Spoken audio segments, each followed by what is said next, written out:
أعوذ بالله من الشيطان الرجيم بسم الله الرحمن الرحيم الحمد لله رب العالمين والصلاة والسلام على أشرف الأنبياء والمرسلين وعلى آله وصحبه أجمعين. Assalamualaikum warahmatullahi wabarakatuh.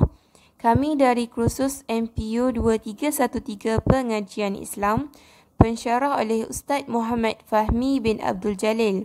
Tajuk bagi kumpulan kami adalah salah faham terhadap Islam.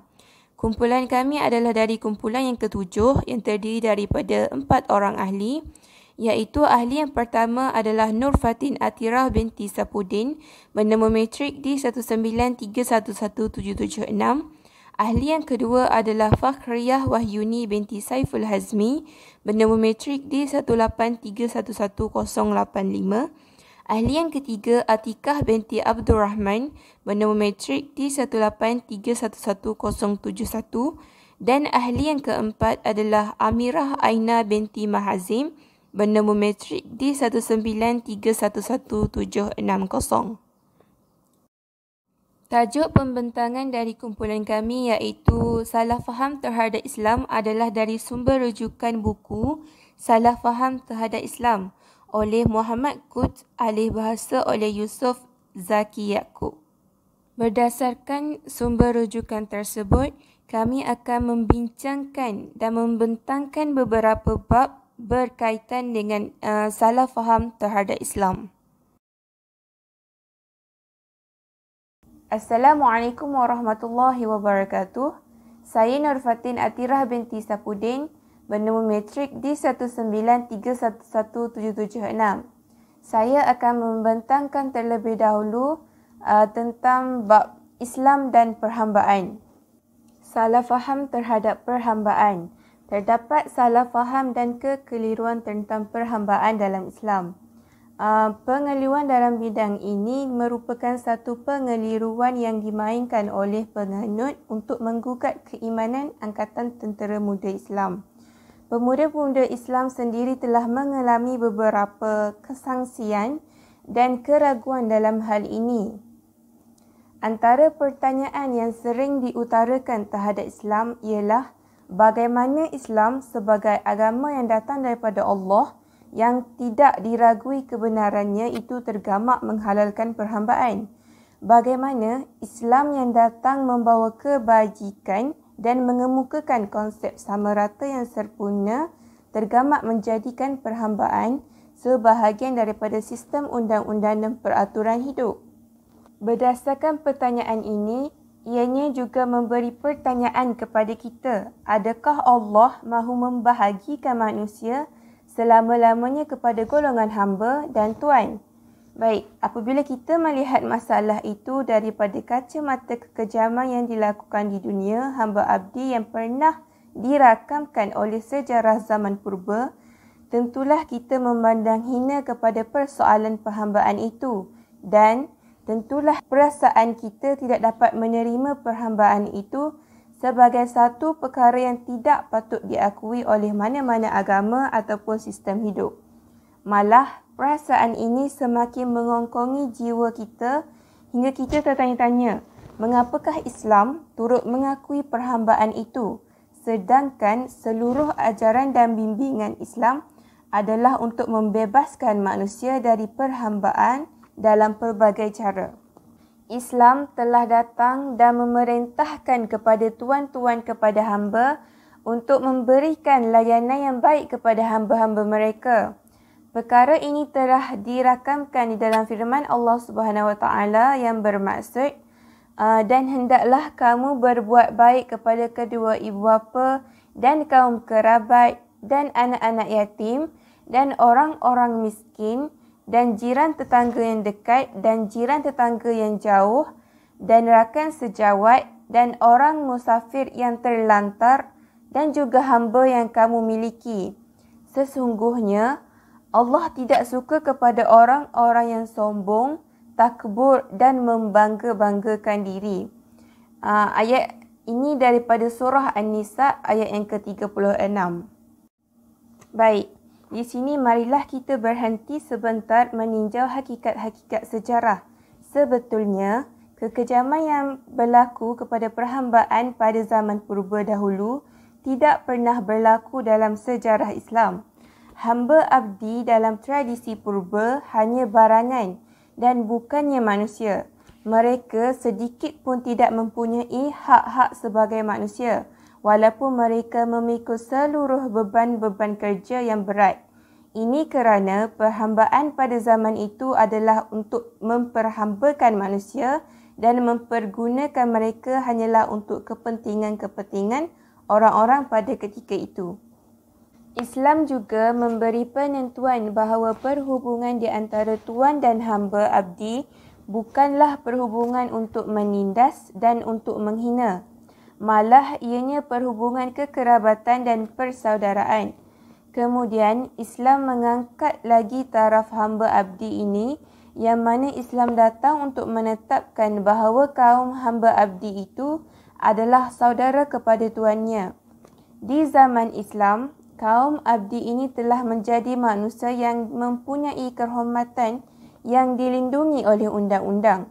Mereka tidak boleh dicerobohi dengan kata-kata yang kasar ataupun tindakan yang agresif.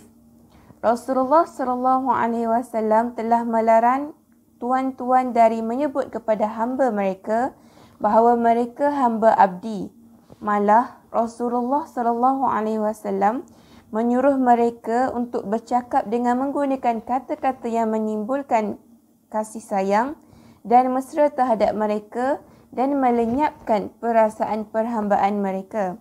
Sabda Rasulullah SAW yang bermaksud, Allah telah membuat kamu menjadi tuan mereka, dan seandainya Allah kehendaki, ia juga boleh menjadikan mereka tuan-tuan kamu. Jadi perhambaan itu hanya merupakan suatu kedudukan yang kebetulan sahaja. Hamba abdi juga mungkin dapat menjadi tuan kepada tuannya. Maksud dari pernyataan Rasulullah SAW itu ialah untuk melenyapkan keangkuhan dan kesombongan tuan-tuan dan mengembalikan mereka kepada pertalian persaudaraan dan insaniah yang meningkat seluruh manusia dan mengembalikan mereka kepada perhubungan kasih sayang yang harus menjalinkan mereka semua. Islam pada dasarnya tidak menyetujui perhambaan. Buktinya, Islam berusaha membebaskan hamba abdi dengan bermacam cara dan mengeringkan segala sumbernya supaya tidak mendapat nafas baru. Cuma terdapat satu keadaan darurat yang tidak dapat dielakkan oleh Islam, yang mana ketika perang zaman dahulu, mereka yang bukan Islam memperhambakan tawanan Islam dan mengazab mereka dengan pelbagai siksaan. Dengan sebab inilah Islam tidak dapat menghapus perhambaan.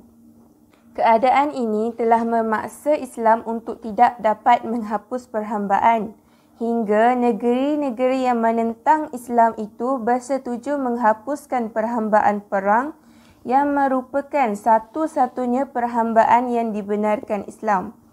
Sebaik sahaja persetujuan sedemikian tercapai, barulah Islam akan kembali kepada dasar pokoknya, iaitu dasar kemerdekaan dan persamaan untuk semua.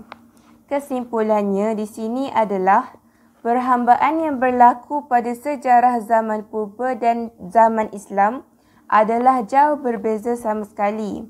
Hasil daripada didikan dan bimbingan Islam tentang perhambaan ini, maka segala kekeliruan dan salah faham telah terjawab dalam penerangan ringkas tadi. Tanpa bimbingan Islam, golongan manusia kini akan terus keliru dan salah faham terhadap perkara ini sehingga menyebabkan mereka jauh terpesong dari ajaran Islam. Bismillahirrahmanirrahim. Assalamualaikum warahmatullahi wabarakatuh. Alhamdulillahi rabbil alamin. Wassalatu wassalamu ala ashrafil anbiya'i wal mursalin wa ala alihi wa sahbihi ajma'in. Wa qala rabbi shrah li sadri wa yassir li amri wahlul 'uqdatam min lisani yafqahu qawli.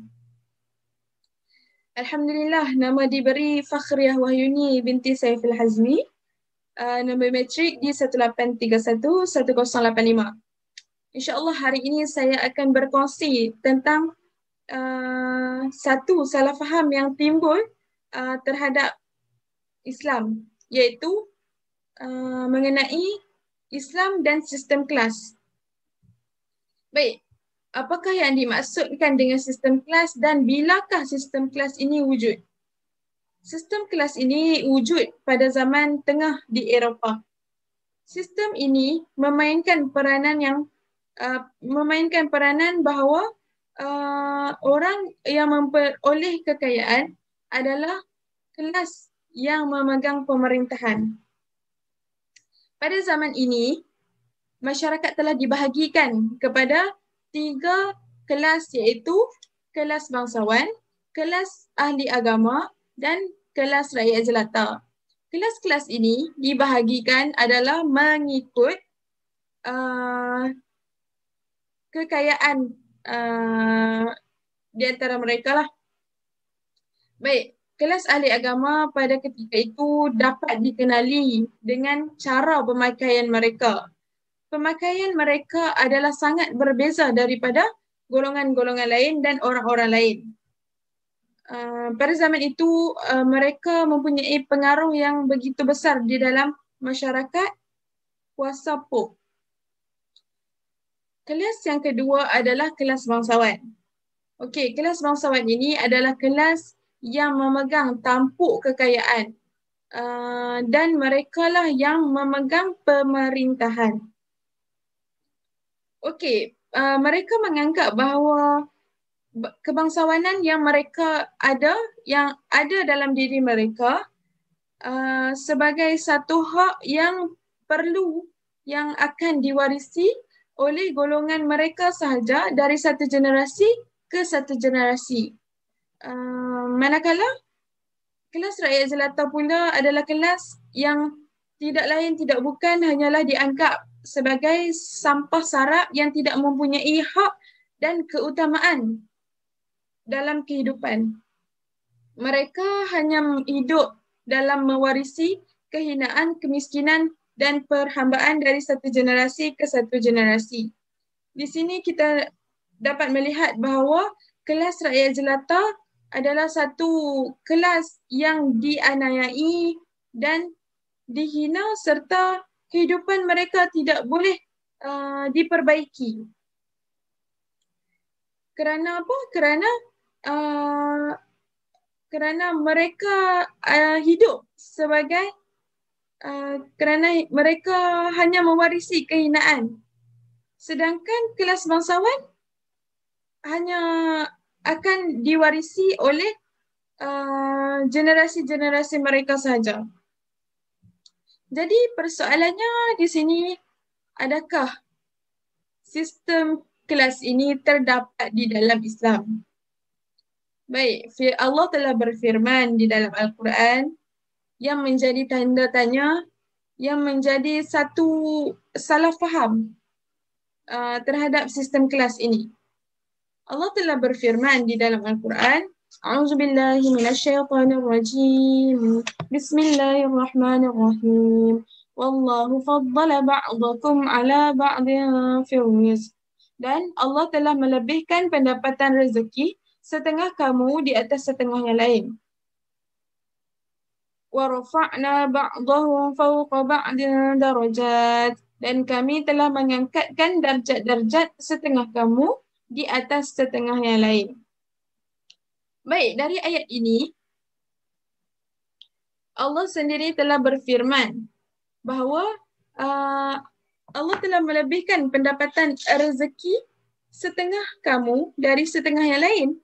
Dan Allah telah mengangkat darjat setengah kamu di atas darjat setengah yang lain. Di sini, adakah Allah menggalakkan kita supaya hidup dalam sistem kelas seperti yang difahami oleh pada zaman Eropah? Baik, sistem kelas tidak terdapat di dalam Islam kerana Islam adalah satu sistem hidup yang bersifat rabbani dan menganjurkan kepada manusia untuk sentiasa berlaku adil. Manakala sistem kelas ini adalah tidak berlaku adil kerana kelas rakyat jelata hidup hanya mewarisi kehinaan. Sedangkan kelas bangsawan hidup mewarisi kekayaan. Di sini di sini jelas bahawa kehidupan itu tidak adil.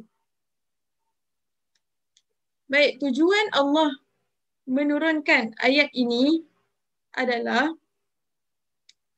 untuk Allah menunjukkan bahawa perbezaan di antara manusia pada pangkat dan darjat atau pada pendapatan hidup itu wujud. Hakikat ini merupakan hakikat kehidupan yang tidak dapat dielak dan wujud di mana-mana. Baik, namun soal perbezaan kekayaan atau pendapatan antara seseorang adalah soal yang lain yang tidak sepatutnya dicampur adukkan dengan permasalahan kelas ini. Hal ini adalah kerana Islam sangat menjaga kemaslahatan umatnya. Sistem kelas ini hanya bersifat pentingkan diri sendiri dan menindas orang lain. Maka ini sangat bertentangan dengan ajaran agama Islam yang dibawa oleh Rasulullah SAW. Baik, di sini kita sebagai umat Islam perlu percaya dan yakin bahawa rezeki yang diberikan oleh Allah Subhanahu Wa Taala itu adalah bersifat sementara. Allah boleh beri dan Allah juga boleh mengambil semula apa yang diberi itu. Jadi tampuk kekayaan yang diperoleh oleh kita tidak seharusnya berlegar-legar di dalam golongan kita sendiri. Okey. Islam juga telah mewujudkan undang-undang pemecahan dan pembahagian kekayaan supaya kekayaan itu dibahagikan semula di antara anggota-anggota keluarga mengikut kadar-kadar yang baru. Undang-undang ini adalah undang-undang yang dinamakan sebagai pusaka ataupun ia juga boleh dijadikan sebagai wasiat, di mana seseorang harus membahagikan hartanya kepada orang-orang, kepada kaum-kaum kerabat dan orang-orang yang memerlukan, tetapi mengikut kadar-kadar yang tertentu. Baik, di sini jelas bahawa di dalam Islam tidak terdapat peraturan yang bertujuan untuk mengekalkan harta kekayaan pada tangan segolongan manusia sahaja. Sejarah juga telah menyaksikan bahawa kekayaan di dalam masyarakat Islam sentiasa berpindah dari satu tangan ke tangan yang lain.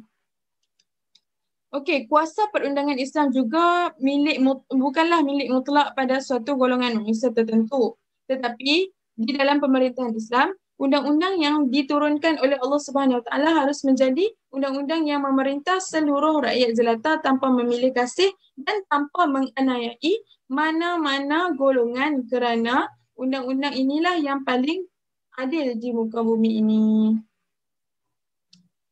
Baik. Seterusnya adalah tentang salah faham tentang zakat. Okay, sistem zakat ini telah disalahertikan oleh pihak penjajah. Mereka telah menganggap bahawa zakat adalah merupakan sedekah atau pemberian secara ihsan dari orang kaya kepada orang miskin. Mereka telah salah memahami konsep sebenar yang dibawa oleh Islam. Mereka menganggap bahawa orang-orang yang menerima zakat ini hidup di atas ihsan wang-wang zakat, dan bagi mereka ini merupakan satu penghinaan lah ke atas penghormatan ke atas kehormatan manusia kerana hidup di atas ihsan. Jika difahami logik akal manusia, jika zakat adalah sedekah dan satu pemberian secara ihsan, iaitu yang bermaksud kita bagi secara sukarela, tetapi kenapa orang yang tak mahu mengeluarkan zakat akan dikenakan tindakan? Kalau sedekah, kenapa nak kena tindakan kan? Jadi zakat ini merupakan satu pembayaran yang diwajibkan ke atas seseorang yang mampu dan jelas sekali bertentang dan ia jelas sekali bertentangan apa yang telah didakwakan oleh mereka. Baik, zakat ini bukanlah sebagai satu sedekah. Ia adalah sebagai kewajipan, tanggungjawab kita sebagai seorang Muslim.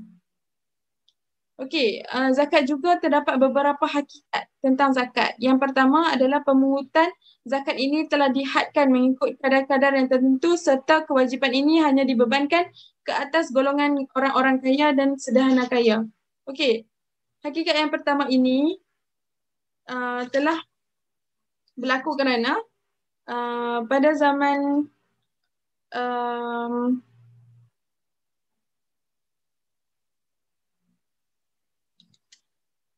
dahulu bebanan membayar cukai lebih banyak dipikul oleh orang miskin dan orang-orang kaya hanya dipikul oleh orang miskin sahaja. Dan hakikat yang kedua adalah pembahagian hasil pungut zakat mestilah diselenggarakan oleh negara iaitu Baitul Mal. Baitul Mal ini adalah tidak lain tidak bukan adalah seperti Kementerian Keuangan yang mengumpulkan seluruh hasil pendapatan negara. Hakikat yang ketiga adalah pembayaran zakat tidak terhad dalam bentuk wang tunai sahaja, malah ia juga boleh ditunaikan dalam bentuk pekerjaan dan perkhidmatan kepada mereka. Kita juga boleh mengeluarkan zakat dengan memberi peluang pekerjaan kepada mereka yang memerlukan supaya mereka dapat menggantikan, dapat bertukarlah memberi tenaga dan mereka juga mendapat hasil daripada tenaga yang diberikan itu. Dan yang keempat adalah tujuan Islam mewajibkan zakat ini bukanlah bertujuan untuk mewujudkan golongan fakir miskin, tetapi setiap masyarakat pasti akan wujud golongan miskin dan orang-orang yang memerlukan. Maka undang-undang ini wujud adalah untuk sebagai satu persediaan untuk menghadapi keadaan ini.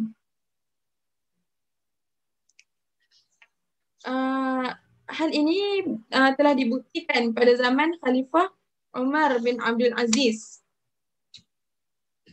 Khalifah Umar telah menugaskan Yahya bin Sa'id untuk menyelenggarakan pemungutan zakat dari Afrika dan sesudah selesai mengumpul harta zakat itu, kami mencari golongan fakir miskin untuk dibahagikan zakat, tetapi tidak ada seorang miskin pun yang dapat kami temui dan tidak ada seorang pun yang mahu menerima zakat.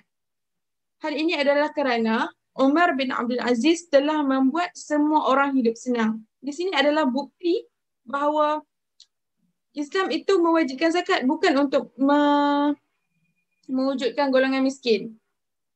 Ia hanyalah sebagai satu persediaan sahaja. Baik. Sedekah pula adalah harta yang dikeluarkan oleh orang-orang kaya secara derma atau ihsan. Pemberian sedekah, sedekah ini adalah satu pemberian yang digalakkan di dalam agama Islam. Tetapi sedekah ini juga bukanlah bermaksud untuk menyinggung perasaan atau kehormatan diri seseorang, tetapi sedekah ini adalah sebagai pernyataan kasih sayang. Contohnya seperti memberi bantuan kepada ibu bapa. Adakah itu adalah satu penghinaan di atas penghormatan ibu bapa? Tidak. Ia hanyalah sebagai pernyataan kasih sayang, simpati dan timbang rasa di dalam diri seseorang terhadap orang lain. Bukanlah untuk menghina atau untuk menyinggungkan perasaan mana-mana pihak. Maka zakat ini bukanlah seperti apa yang didakwakan oleh mereka. Malah zakat ini juga terdapat banyak kebaikan dalam menunaikan zakat. Baik, setakat ini saja perkongsian saya pada hari ini. Yang baik datang daripada Allah dan yang buruk dan segala kekurangan adalah dari diri saya sendiri. Sekian, Assalamualaikum warahmatullahi wabarakatuh. Assalamualaikum warahmatullahi wabarakatuh. Bismillahirrahmanirrahim. Alhamdulillahirabbil alamin. Wassalatu wassalamu ala asyrafil anbiya wal mursalin wa ala alihi wa sahbihi ajma'in. Amma baiklah, nama saya Atika binti Abdul Rahman, nombor matrik di 1831171. Islam dan tamadun. Islam adalah sebaik-baik sistem yang pernah diketahui manusia kerana sistem Islam meliputi seluruh bidang hidup dan kerana Islam meladani atau mempedulikan seluruh masalah hidup manusia dengan adil dan seimbang. Islam telah turun dalam kalangan umat Arab di mana separuh dari mereka terdiri dari orang-orang Arab penghuni padang pasir yang mengelana, mempunyai budi bahasa yang kasar dan berhati kejam, hingga Al-Quran pernah mengatakan mereka A'udzubillahi minasyaitonirrajim. Bismillahirrahmanirrahim.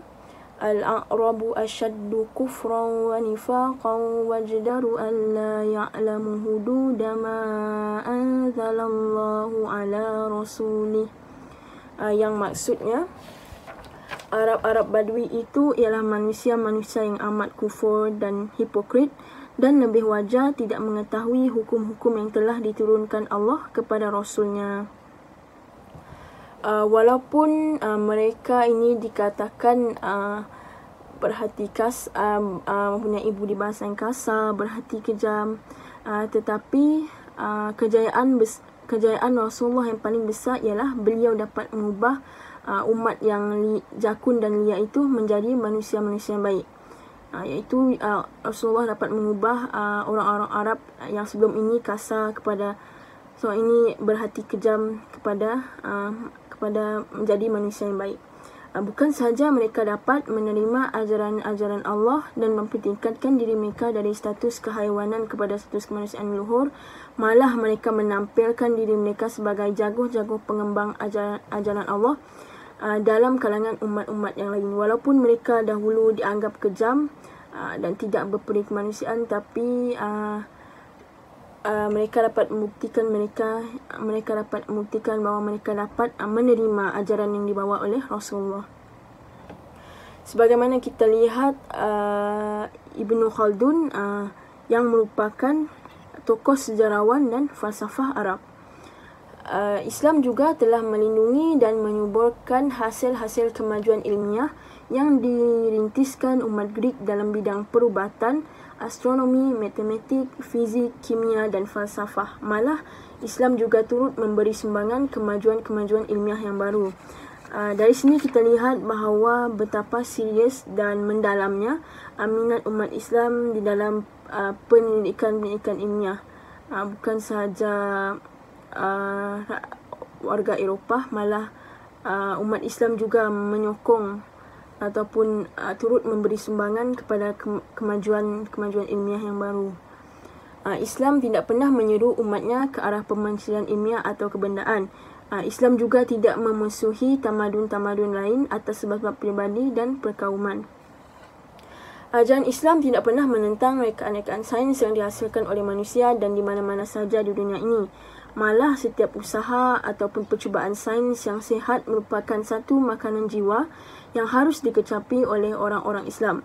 Rasulullah SAW telah bersabda, menuntut ilmu itu ialah satu tugas yang wajib. Dan apabila dikatakan ilmu, maksudnya seluruh jenis ilmu pengetahuan. Rasulullah SAW juga telah menggalakkan umatnya mempelajari segala macam ilmu pengetahuan di mana-mana saja. Seperti mana yang kita lihat pada hari ini, terdapat banyak juga tokoh sejarawan Islam yang merupakan saintis yang terkenal. Seperti mana yang kita tahu, Ibnu Sina, beliau merupakan ahli saintis Islam yang terkenal. Kesimpulannya, Islam tidak pernah menentang perkembangan kemajuan dan tamadun selama ia mendatangkan kebajikan kepada manusia. Tetapi seandainya tamadun itu diertikan dengan arak, judi, pelacuran moral, penjajahan dan perabdian manusia yang berselindung di sebalik berbagai-bagai nama dan istilah, maka tentulah Islam akan tampil menentang tamadun yang palsu dan akan berjuang sepenuh upaya demi melindungi umat manusia dari kemusnahan. Walaupun Islam menyokong ataupun tidak menentang tamadun-tamadun yang membawa kepada perkembangan atau membawa kepada kebajikan manusia, tetapi Islam juga mengambil langkah untuk menentang tamadun-tamadun yang bercanggah dengan syarak. Seterusnya, Islam dan kekolonialan. Keistimewaan Islam ialah telah mengharamkan riba dan monopoli yang menjadi rukun sistem kapitalis sebelum lahirnya sistem itu kira-kira hampir 1000 tahun lamanya. Hal ini kerana Allah telah mengaturkan agama ini, iaitu agama Islam, setelah meninjau seluruh generasi secara serentak dalam satu masa, di mana Allah Ia Maha mengetahui dengan akibat-akibat malapetaka buruk yang mungkin dicetuskan oleh riba di dalam dunia ekonomi dan akibat permusuhan dan persengketaan di antara golongan-golongan rakyat yang berpunca dari sistem amalan riba.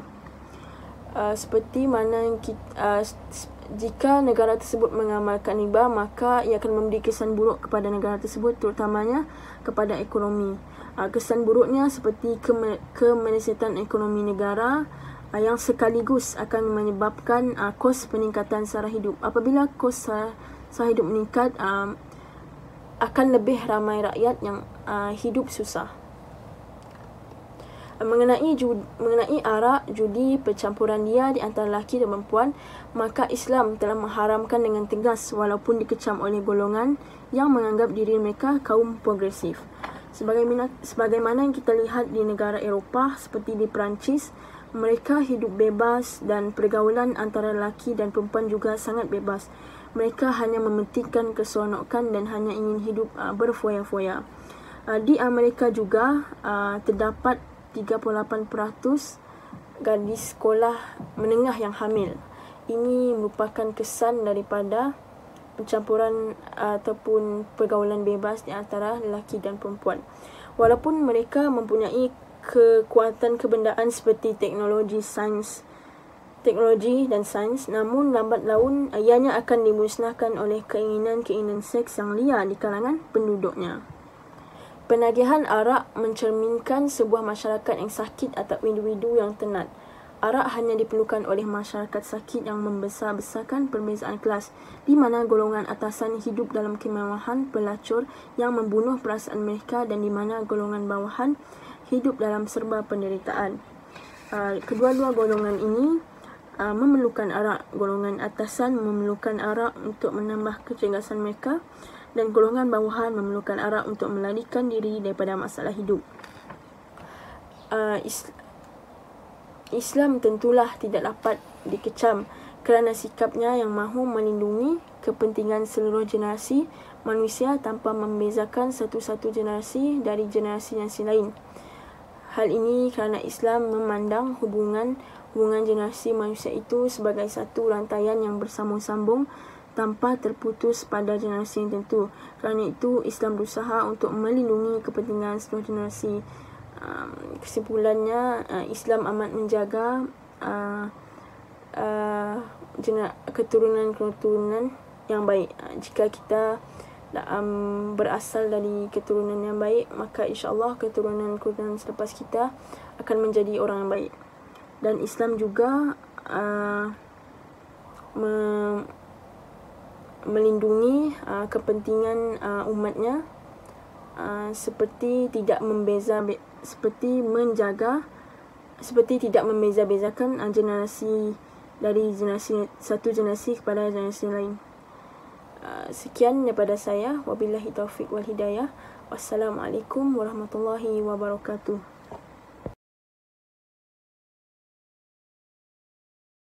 Assalamualaikum warahmatullahi taala wabarakatuh. Nama saya Amirah Alina binti Mahazim.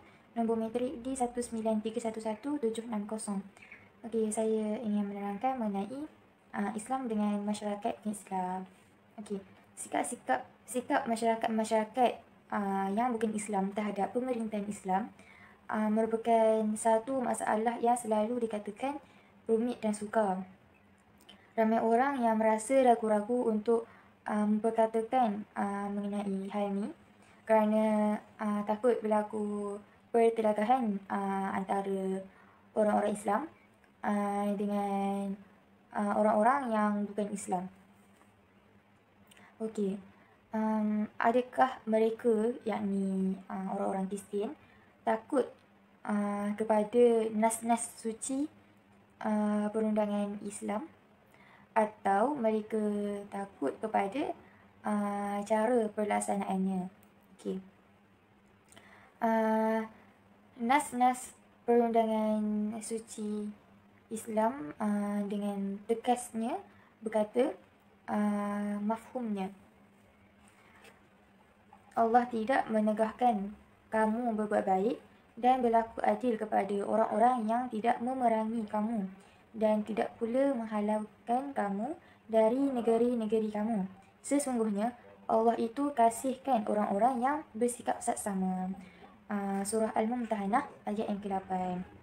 Selanjutnya nas itu menjelaskan lagi mafhumnya, makanan sembelihan ahli kitab itu halal kepada kamu dan makanan kamu halal pula kepada mereka, dan dihalalkan mengahwini wanita-wanita baik dari wanita-wanita yang beriman dan wanita-wanita baik dari wanita-wanita ahli kitab.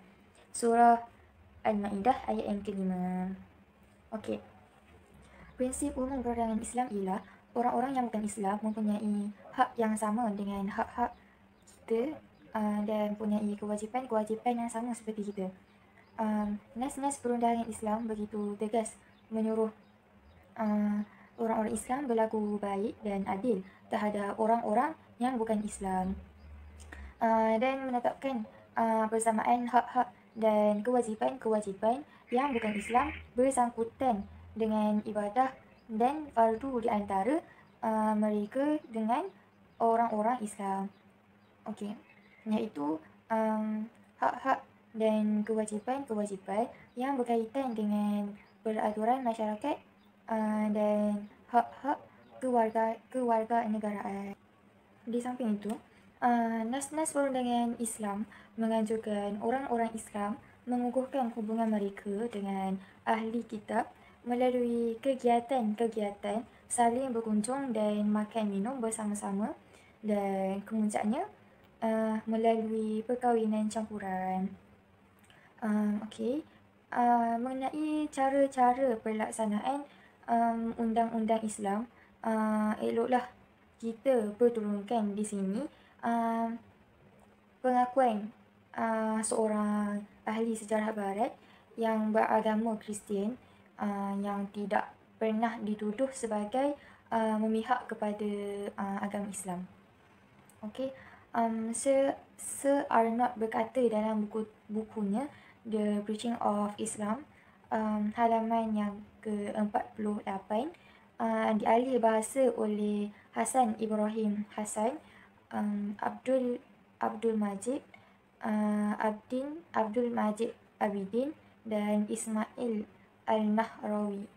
Okey, dari hubungan-hubungan mesra yang terjalin di antara orang-orang Kristian dan orang-orang Islam dari bangsa Arab, dapatlah kita membuat keputusan bahawa kekuatan tidak menjadi faktor yang memaling manusia untuk memeluk Islam.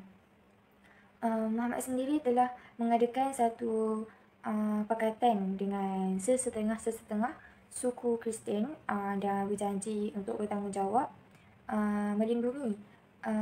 melindungi mereka. Beliau juga telah memberi kepada mereka kebebasan untuk mengerjakan syiar agama mereka, dan seterusnya beliau telah memberi kepada pegawai gereja kebebasan umat menikmati hak-hak dan kuasa-kuasa tradisional mereka yang lama dalam suasana aman dan tentera. Demikianlah pengakuan seorang ahli sejarah Kristian mengenai toleransi Islam. Oleh itu, apakah yang ditakuti oleh orang-orang Kristian dari pemerintahan Islam? Okey, mungkin mereka ni takut dengan fanatik orang-orang Islam terhadap mereka. Jika perkara ni benar,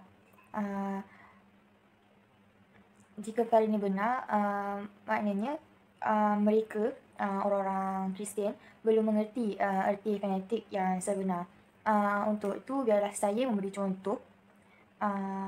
beberapa contoh fanatik yang berlaku di dalam sejarah.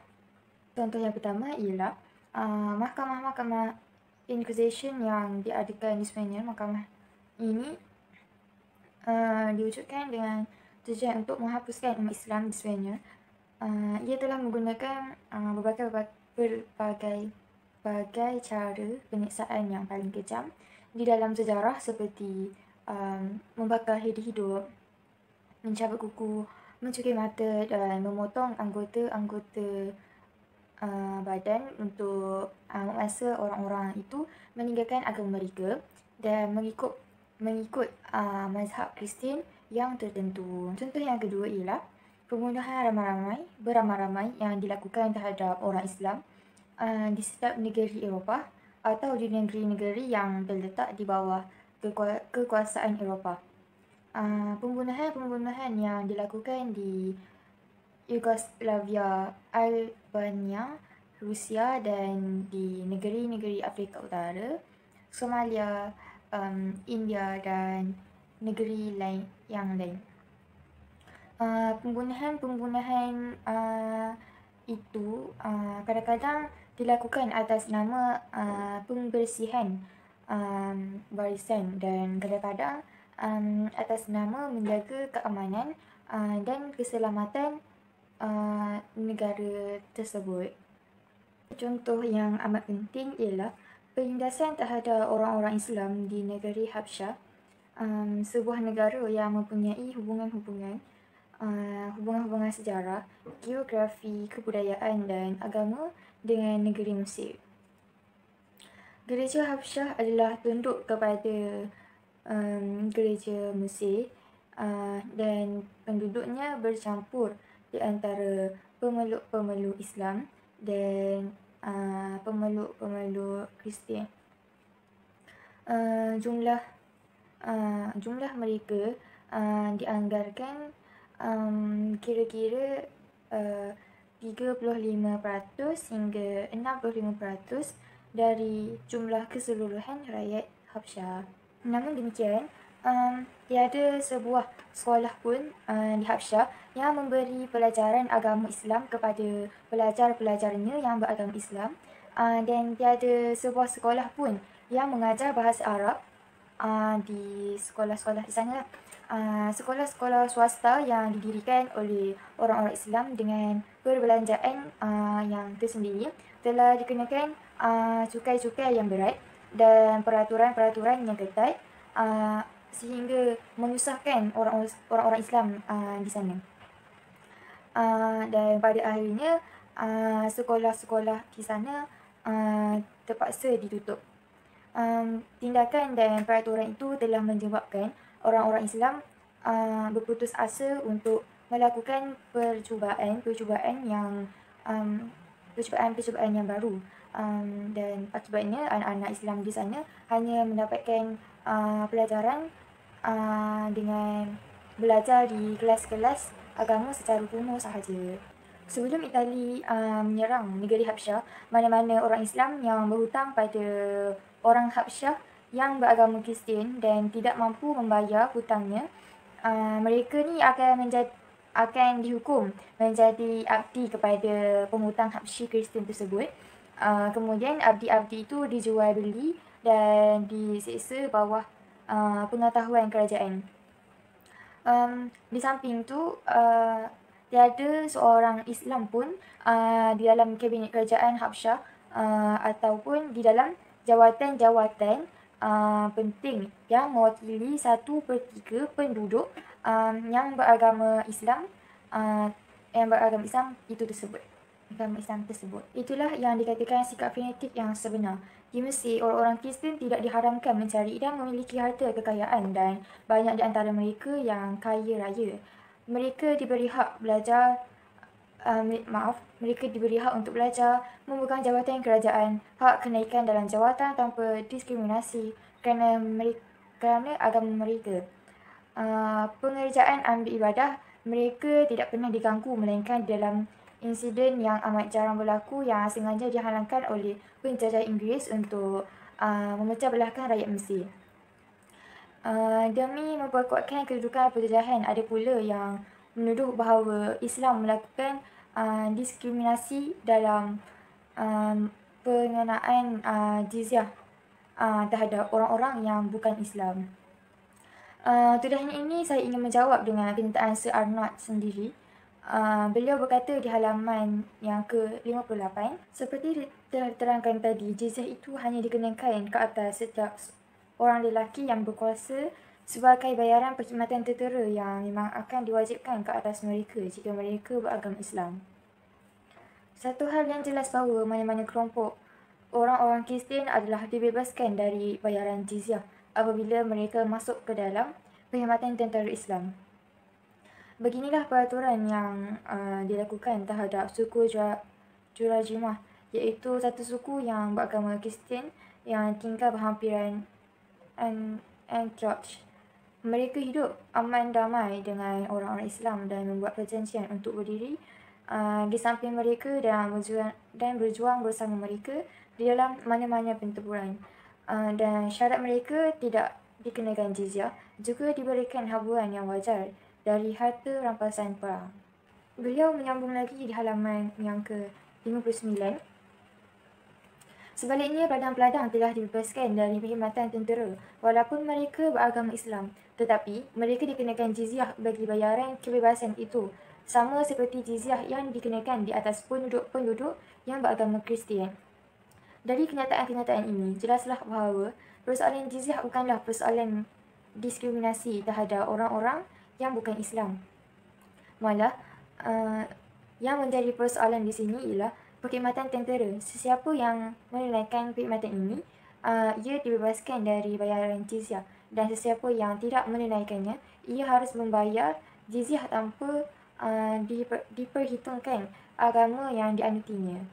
Mengenai firman Allah yang berbunyi, perangilah mereka yang tidak beriman kepada Allah dan hari akhirat, dan tidak mengharamkan apa yang telah diharamkan oleh Allah dan Rasulnya, dan tidak menganuti agama yang benar, iaitu orang-orang yang dikurniakan kitab suci, yakni Yahudi dan Kristian, sehingga mereka membayar jizyah dan dengan patuh dan tunduk. Ini mafhum dari surah At-Taubah ayat yang ke-29. Firman itu khusus ditujukan kepada orang-orang yang bukan Islam, yang telah melancarkan peperangan terhadap negeri-negeri Islam, dan bukannya ditujukan kepada orang-orang yang bukan Islam yang tinggal di negeri-negeri Islam.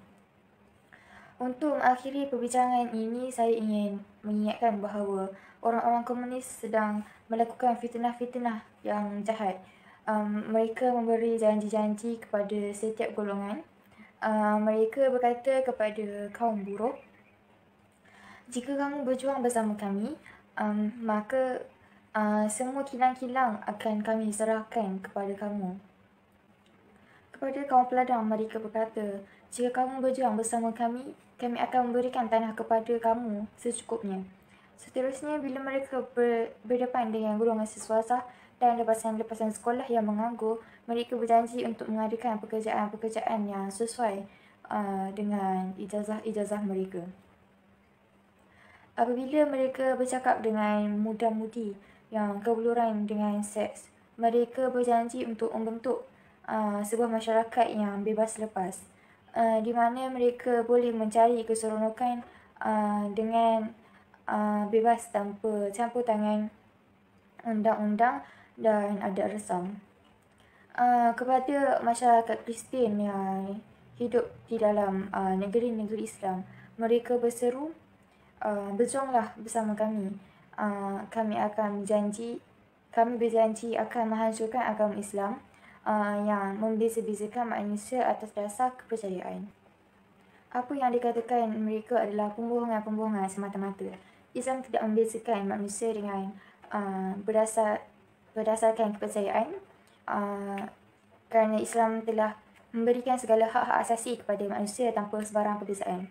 Malah Islam berusaha menterpadukan mereka di atas prinsip-prinsip kemanusiaan dan serentak dengan itu juga menjamin kebebasan penuh kepada mereka.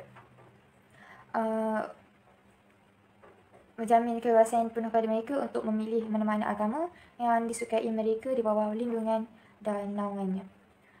Di samping itu, masyarakat Kristian di negeri-negeri Timur Tengah tentunya lebih ingin memelihara pertalian-pertalian mereka yang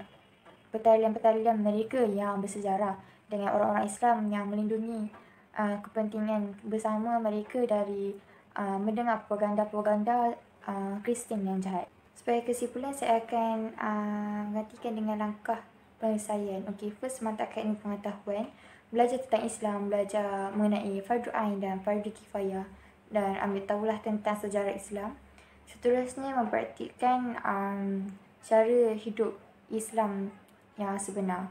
Macam mana cara hidup Islam yang sebenar adalah cara kehidupan seharian kita dengan berlandaskan Al-Quran dengan As-Sunnah. Seterusnya, menilai sebarang maklumat yang pembaharuan yang datang dari pihak Islam. So, kita kena kaji balik benda tu betul ke itu dari Islam. Dan sekali luaskan maklumat yang benar tentang ajaran Islam menerusi pelbagai saluran, contohnya dari Twitter, Facebook dan sebagainya.